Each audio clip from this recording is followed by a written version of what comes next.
This is He Said, She Said.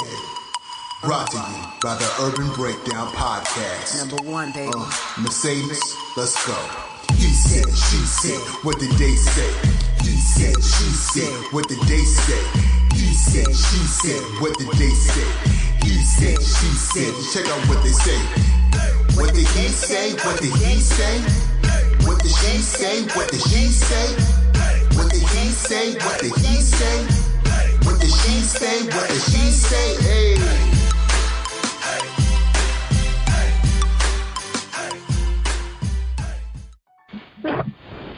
And welcome to another episode of He Said, She Said. Today's host, Odie, Mercedes, and F. Christopher Blue. And today's topic, incarcerated love, / long-distance relationships, a.k.a. love on lockdown. Odie, what you got?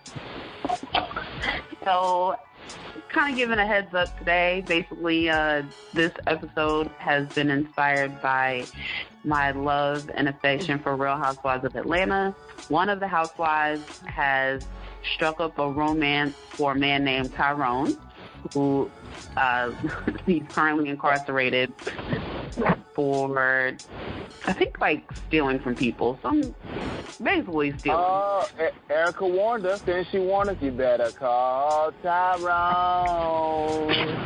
It's like probably more like other side of the game, Erica Badu, but whatever floats your boat. But the fact that his name is Tyrone, I'm just like, girl, like, everybody knows you don't trust a Tyrone. But in any case, I know, right? she has professed her love for this man, and you think, like, oh, like, you know, a woman of a certain age, you know, she's got her shit together. There's no way that she would give this guy a second look, but she's really giving him all the looks, business. And it's not being anyone else. So, how did she meet him? She met him before. Apparently, Nene knows who this guy is, and she described him as a convicts. And Sheree just said straight out, Nene knows Tyrone. I don't know if he's a mutual friend, and that's how she was introduced. They didn't really clarify or specify how they met, but she did know him before he went to jail. She kind of described it as they were kind of getting to know each other, so it was very early on in the relationship before he ended up going to jail. So to me, that's even more reason to just, you know what, just be like, maybe this isn't a good time. You know, hit me up if I'm still single, then let me know what's going on with you when you get out. But that's not the approach that she took. She really is, like, waiting this sentence out. And I just want to know how you guys feel, especially with the he said. Like, what's the longest you would wait for anybody who's going to be in jail? Because I think this guy's going to be in jail for 6 years. So it ain't no short amount of time. For how long, you say? 6 years. 6 years? 6 years. Well, before I even go into that, let me say something about incarceration and incarceration love. You know, this is about facts. Although black people account for only 12% of the U.S. population, an estimated 44% of all prisoners in the United States are black. The data that we get from the census indicates that race of all individuals incarcerated in the United States revealed a dramatic racial disproportion of the incarcerated population in each state. The proportion of blacks in prison populations exceeded the proportion among state residents in every single state. In 20 states, the percent of blacks incarcerated was at least 5 times greater than their share of resident population. Pause. Mercedes, is it raining hard in South Carolina? Very. Yeah, your wipers are loud as beep. Well, guess what? I'm turning them off now. No, I don't want you to get in danger. I don't want you to die. Oh, no, I'm parking, I swear. I told you guys I'm on the road today, but I'm parking. I'm running the store. So we understand. It's raining a little bit out here in Durham. I don't know about Raleigh. O's and Raleigh. All right, let's get back on track. I have to edit that part out. Yeah, please do. So why would someone, you said the longest we would wait for somebody who's incarcerated? Or honestly, I hate to judge, but for me, if a woman I'm kicking it with or talking to or interested in goes to jail, to me, that's just, there's no opportunity for us to talk once you get, sentenced like that, because I'm trying to progress myself forward. And my belief is you're only as good as the 5 people closest to you. And if I'm in a relationship with a jailbird, even when she gets out, her job prospects are limited. Her potential to live in certain areas might be limited. She's going to have this bullseye on her back, per se. And it's just not going to be conducive to the progressive movement I'm trying to make in a relationship. And I hate to judge like that. Now, at a younger stage, when I was younger, maybe 20 years ago or whatever, when I was 13, I might have been like, yeah, ride or die, yeah, Bonnie and Clyde. But I'm much older than that now. I don't give a fuck about that right now. I care about being the best me I can be and having the person in my life who's going to build with me, not keep me stuck or held back because of her charges. What's your say, Mercedes? Okay, so this is my take. First of all, I feel like I'm at a point in my life, very agreeable with what you just said, where if it isn't forward progress, I don't want it. So, if it isn't going to benefit me, I don't need it. And that comes, that's people, things, places, jobs, whatever it is. So me personally, when it comes down to dating and, while they're incarcerated or continuing a relationship, I'm kind of in the middle on it. Let's say if this person went to jail for something, you're in love with this person. When I say in love, each one of us knows exactly what in love feels like. Let's say if we're in love with this person did something for our family, if we're that deep in love or, got a family together, or for our children, I'm willing to wait. And when I say that's because, back to the statistic of black people, we're not always placed in the best of situations to be able to make income. And this is without a background. This is without felonies. This is without everything else that's already against us. Sometimes we're just trying to get out here into the job market to make ends meet. So let's say if my husband lost his job today, well, I don't have a husband, but let's say if I was married and my husband lost his job and he went out and sold drugs, and I didn't even know it, but he kept bringing money in the house. I wasn't sure where he got it from. Let's say if he went out prostituting or whatever, and he got caught prostituting, selling a little thing on the side, I honestly probably would not be mad. I'd actually continue to stick around and do what's necessary for our family until he came home. 6 years is a long time, but I don't feel like it's a long time when it comes to loyalty and someone who is at least trying to continue to uphold our family. Now, on the flip side of it, that's loyalty. This other bullshit. He's out here doing what the hell he want to do. He cheating on me anyway. He running these streets selling drugs, ain't doing nothing for our family. He's out here robbing places and stuff like that in our car. Stuff like that. You're just being reckless. You're not doing anything for the benefit of the people around you. Being a black man who's already have the odds stacked against you, then no, Negro, you can go, and I'm going to move on with my life. And while you're in jail for 5, 6+ years, you can sign these papers. And again, it's all based on, I'm not going to do anything that is non-beneficial to my children and my family. And right now, the only family I have are my kids, my mother, my siblings, and my dad, and my stepmom. The immediate family is all I have. I don't have that extended family where I have in-laws and a spouse right now. But when I do, if it came down to me having to save face or, a home or anything and robbing a bank, as long as I get the money back to them and it was worth it, I'm good. But again, if it's not beneficial, I don't feel like there's any reason to place your life on hold if someone didn't do something for you to benefit your life. 6 years, like I said, is a very, very long time. I can't sit back at the age of 31 and wait. What you're saying is the why does matter, because that will determine whether or not you pick or not. It very much matters. I'm not going to walk away from my black man who's trying to make ends meet for his family and gets incarcerated when he's already struggling as a black man in this society anyway. I'm not going to turn my back on him. What type of loyalty is that? What about through thick and thin and to death do us part and all that other crap? If he ain't my husband, if he's my boyfriend or my baby daddy, or we're in a deep, real long-term relationship, why would I turn my back on him? It doesn't make sense to me. And when I say turn my back, I mean I'm talking about a loyal person. I'm not talking about somebody who out here trashing you in these streets. Excellent point regarding the relationship aspect. Yeah. But like I said, I don't think the scenario that Odie gave us resemble that. Yeah. But, it sounds like what we're hearing is he said, she said is like absolutely Sheree ain't got no business in that situation.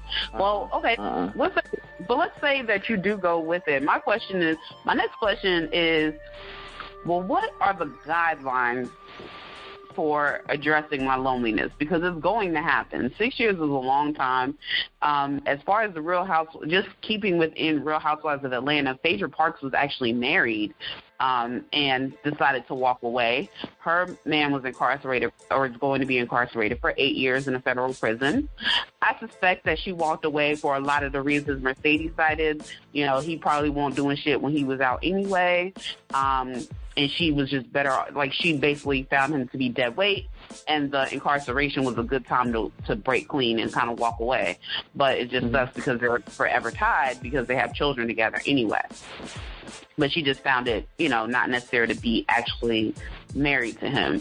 But let's say Phaedra Parks did stay married to her husband. Phaedra ain't about shit anyway. She's scandalous. Fuck her. She is. But let's just say she stayed married to him, and for all intents and purposes, we're going to say that she's actually a nice person. And what are the rules, though? Like, what are the rules? Like, should she get the green light to date other people or at least sleep with other people while he's away, as long as she's discreet? And also, I'm pretty sure these niggas are fucking other men in jail, getting hand jobs, or at least fucking maybe like the what are they called, deputies or whatever, the officers in jail. Nah, it don't. It do happen. I don't know if a dude like Apollo would get down like that. Nah, Apollo did look a little sweet. Let's take him out the scenario. In general. Apollo's not a good example. I would say in general, because I've never felt really good about him. But in general, I personally would not be able to give a one. I hope that it never happened to me. I make sure I'm a straight-laced cat. I mean, almost to the point where I'm boring because I just don't want no problems. But no, I couldn't give her a pass. I mean, you know, we talked about this before. A man's ego is so fragile. Wow, did he make her come? Did he make her orgasm? Did she do things with him that he only does to me on special occasions like birthdays? You know what I'm saying? No. And two, I couldn't. I can't imagine giving a pass. But in general, in a relationship anyway, in 17, the people I know who do cheat on their husbands and stuff, husbands ain't even incarcerated and they out there like that. So in a way, you almost giving them a pass anyway because it's almost like a norm. But we'll talk about that on another episode. That's that bullshit.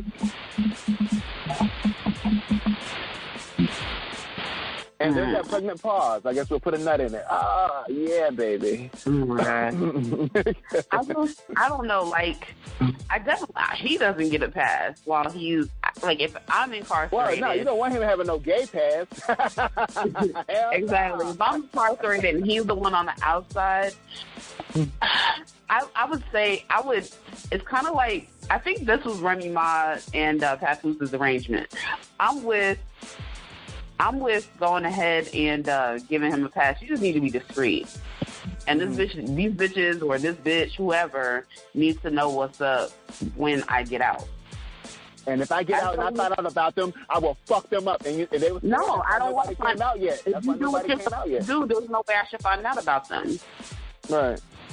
Don't be sloppy out here. Like, she shouldn't have any pictures of you sleeping because she shouldn't have been spending the night, or you shouldn't have been spending the night there. Like, this is just smash and dash. That's all so it is. You think that was their arrangement? Oh yeah, she's actually said that in an interview. She kind of hinted at it, and it was like something like, she kind of laughed when she said it, but it was like, yeah, he wasn't doing anything, ha ha ha. But she knows he was. They had their own inside arrangement, their own inside speak, because she was gone a long time. Yeah. There's no way that man wasn't having sex with another woman. I mean, it's possible. I mean, he might just be a good dude. He looked like a good dude. I think he's a good dude. But he's still a man. He's still a man. I couldn't even go that long without. Are you kidding me? Nah. He kept us in the bar. Well, regardless of what happens in the streets, that cat in jail gets no pass. You ain't getting no hand jobs. You ain't tossing no salads. You ain't getting your tosses. You ain't getting your salad tossed. None of that. That shit's just Well, you know, I've heard men who do not identify as gay say that mouths don't have a gender. So I heard that too, but they're still gay, and we would definitely talk about that on another show. But I've heard that they say if they're giving and not receiving, they don't consider themselves gay. They have so many skewed rules to their sexuality that is very disturbing, and that's why HIV rate is as high as it is in the black community.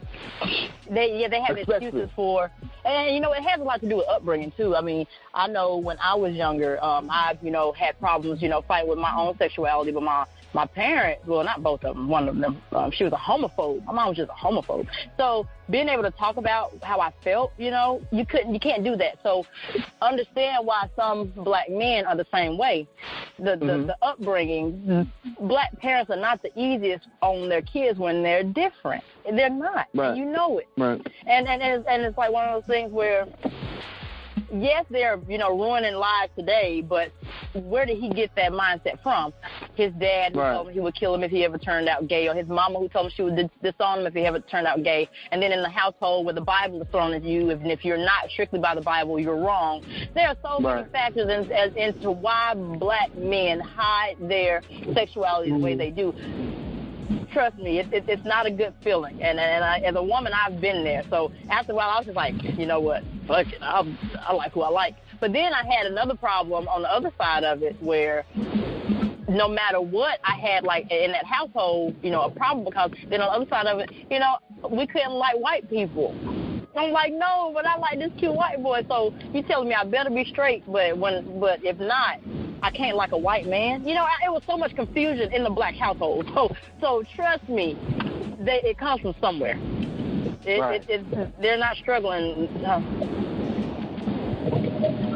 Hold on. Yeah, so it comes from somewhere. It hurts. Yeah, it was a lot of cultural upbringing, household upbringing puts us in these boxes, these tight boxes that cause a lot of stress because of the stigma attached to our belief system pretty much brought on by a very young age, which is ingrained in our personality. So we have internal conflicts sexually, culturally, and it happens of how we navigate ourselves through this life.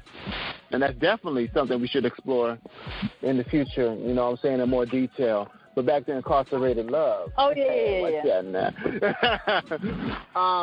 It's like, how do you keep the love going? Let's say like you was able, the scenario that Mercedes gave, it was a husband who was providing for his children and his family and was a good man, even though he made a criminal mistake. And why is it a criminal mistake when we do it, but America itself was founded on criminal activity? Watch out now. Complete criminal activity. Still to this day, there's a lot of it. I think it's just sugarcoated a little bit more.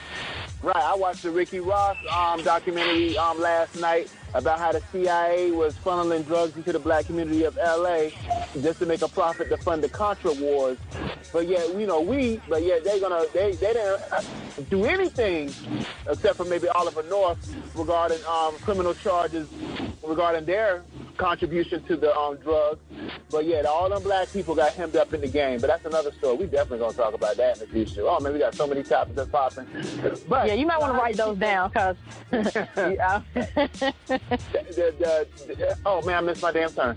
How do you keep that love going? I mean, love letters. I mean, when the last time you wrote a letter to somebody? You know what I'm saying? I ain't trying to be funny, but at that point, that's when we would have to talk about an open relationship. That's what I'm saying. I'm sorry, but it is what it is. We're gonna have a chit chat about that open relationship because I have needs, and if he doesn't stick to it or doesn't like it, I don't know what to tell him. Well, how he gonna have an open relationship in jail? You saying he can have all the booty he want? Come on, man. Well, first of all, well, I'm talking about for me. I don't know about him. So. Oh, selfish.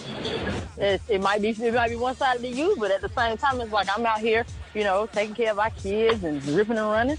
I'll lose my mind if I don't have some type of relief, and he's not able to provide it for me. What about visits, though? This is your husband. Shouldn't conjugal visits be an option? No. Well, conjugal visits were legally written off years ago.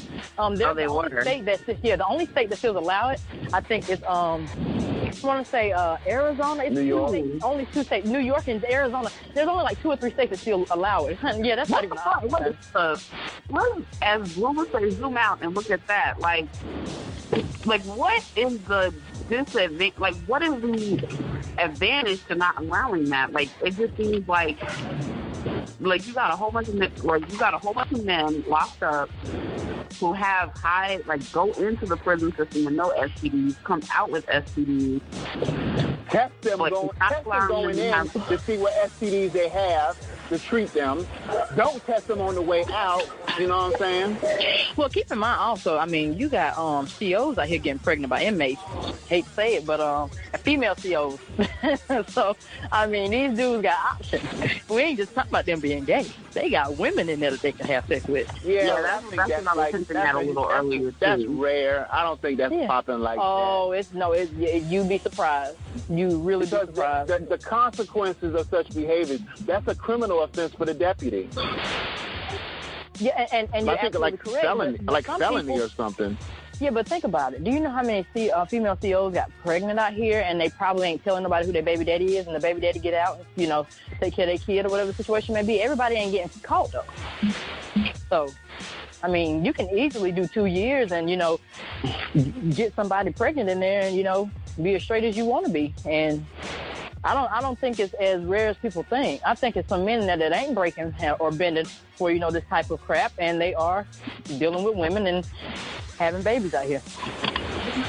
It happens. Well, damn. Yeah, they're doing better than me. Shit.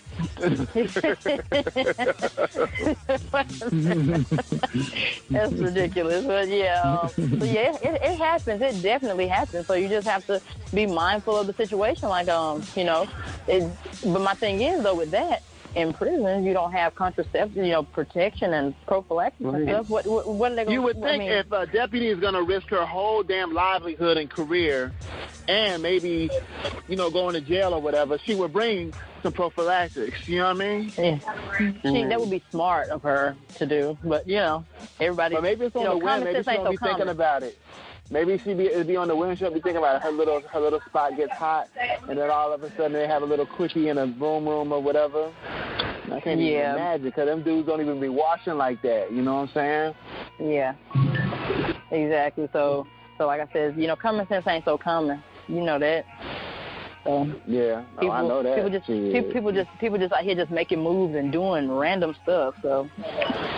Yeah, because I know it has to be hard for somebody, let's say, who is in a committed relationship, a long-term marriage, and the guy just messed up, blah, blah, blah. You know, let's even look at the real scenarios that's very, very prevalent in the black community. Illegal, you know, like, basically wrong incarcerations that had no basis on anything, arrested fraudulently. Let's see, like, I was watching, that tattoo show for the New York version, Black Ink, New York, the other day. And Teddy's brother's been in jail for 4 years and has not even been to court yet. Hasn't even been officially charged with the murder or whatever. 4 years, and he might not even be guilty of it, but he's sitting in there. You know what I'm saying? How often does that happen? It happens way more in New York than down here, I'm sure. But still. Oh, yeah, the backlog is ridiculous. Right. Yeah, I can imagine. So now with that, I would appreciate a woman standing by her man, because she knows he's innocent. She knows that the system is mucked up, and that's how they do black people. And the new slavery is imprisonment. You know what I'm saying? Yep, you're right. That is the new slavery, and also. Well, no, that is, but you know, it's kind of a new. It's a new word than, you know, the previous type of slavery. That is the new slavery. Oh yeah. I tell you. The student loans got me under lock and key. Watch out now. Yeah, when I tell you, and then also the workforce too, honey. We all, you know, we don't make as much as other races of people. And not only that, what we make now that's not comparable to what it could have bought years ago. And years ago they might have made $22,000. Might have been but at $22,000 they might have had a house that cost $16,400. Our houses started at $150, $200. You know what I'm saying? Yeah, exactly. Right. I can agree with that. Yeah, but and then one other part that you in the beginning about the long distance relationships as well, just to, like, taking the prison system out of it. Long distance relationships are hard as well. They're not easy to deal with. But they're manageable, you know what I'm saying? You can, airlines and buses and trains and automobiles, Airbnb hotels, meet somewhere in the middle. That's way more manageable. But unfortunately, I've been in one and I didn't manage it very well at all. She found my iPod and saw some videos I made. Oops. I think with just a long-term relationship, just like with anything, you kind of have to have a plan. Like, what is the plan for me to join you eventually? Are you just going temporarily for work and then you're going to come back to? Like, what is the long-term plan? Like, you can't just move away for work or family or whatever, and then there's no plan that we're working towards. Consider the people. Consider the people also that not even for that, they just meet people online. Online dating is a very big thing nowadays, and people are meeting people online that live so far away, and it may be only a state over. Like, I might meet a guy that lives in Charlotte, North Carolina. That's a long distance relationship for me. So, No, I consider Durham a long-distance relationship. Yeah, I agree. I consider North Durham long distance, but I live in South Durham. I'm just saying, like, it's far. I mean, like, for example, like, I'm, as far as, like, dating goes, I met someone who only lives, like, in Greenville, and I live in Spartanburg. It's like a 30-minute ride, and I'm just like, it's like, oh, my God, you live so far away. I'm like, I thought you were in Greenville. I said, no, I told you I'm from Greenville. I just moved up the road. But, it's just, and of course I'm moving back to Greenville like in the next 2 months. But my point is, sometimes even those are kind of strenuous, like 30-minute rides. People just don't want to take them anymore. If you ain't up under each other, they ain't feeling it. So, yeah. I mean, yeah, like, it sounds like that's not the relationship you need 30 to be minutes, in. no. 30 minutes would not be considered a long-distance relationship. I think if so far, or whatever it is, if you so far away that you have to reduce seeing each other to plan time, you can't be spontaneous and just hop over, then that's too far.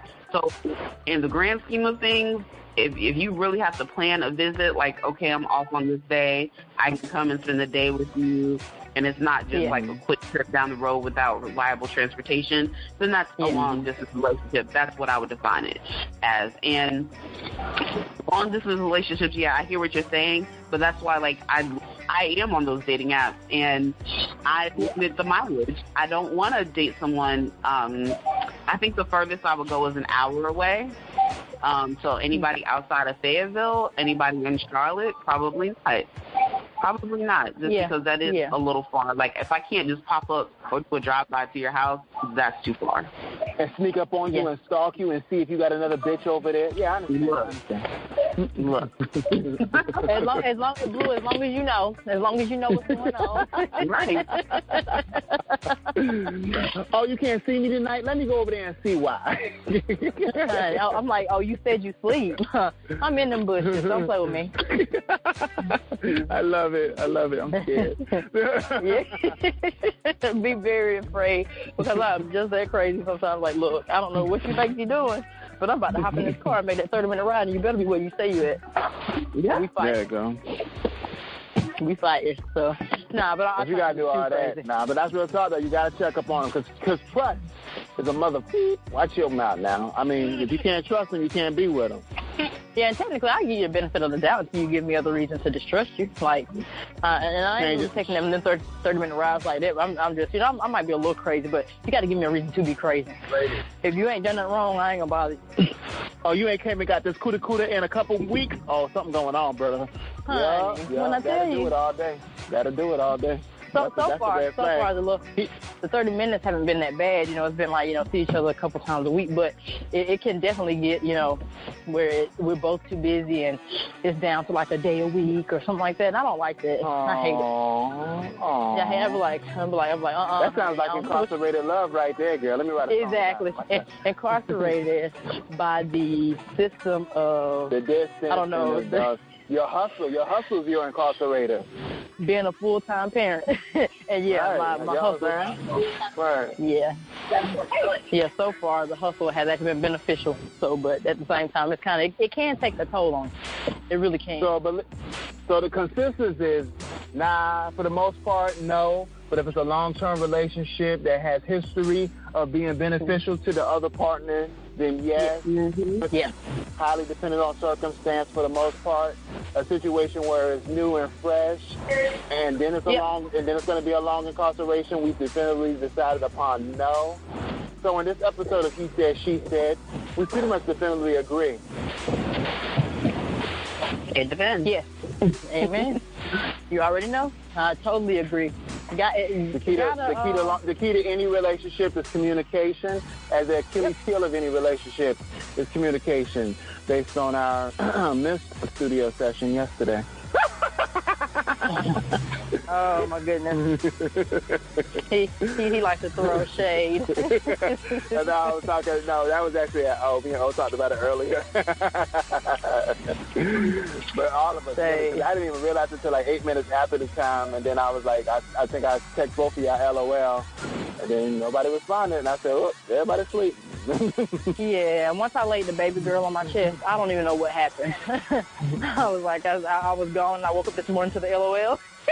Right. And I was like, I said, oh, we know what that means. So yeah, I said, you were up by yourself, Blue. I promise you were. So yeah, he was probably sitting over there lonely, like, okay, they just not gonna answer me. No, I was so busy in my work. I was like, I was probably good. It didn't manifest. You know what I'm saying? But all good things manifest. And if you want a relationship to manifest that's based on incarcerated or long distance love, communication, planning, and a plan of action that benefits both people, because that's time. Time is the key, and we don't, like Mercedes says, she don't have time to waste, and I don't think nobody does at this stage of their life. Right. We too old. Yeah. There you go. Totally. There you go. So any prisoners listening to this podcast, no hats. No hats. Get your ish together, please. And don't keep making the same mistakes, thinking you're going to get a different result. That's called insanity. He said, she said. There you go. And that concludes another episode of He Said, She Said. Stay tuned in the new year of 2018, where you will see more video representations of this broadcast. And thank you. All right.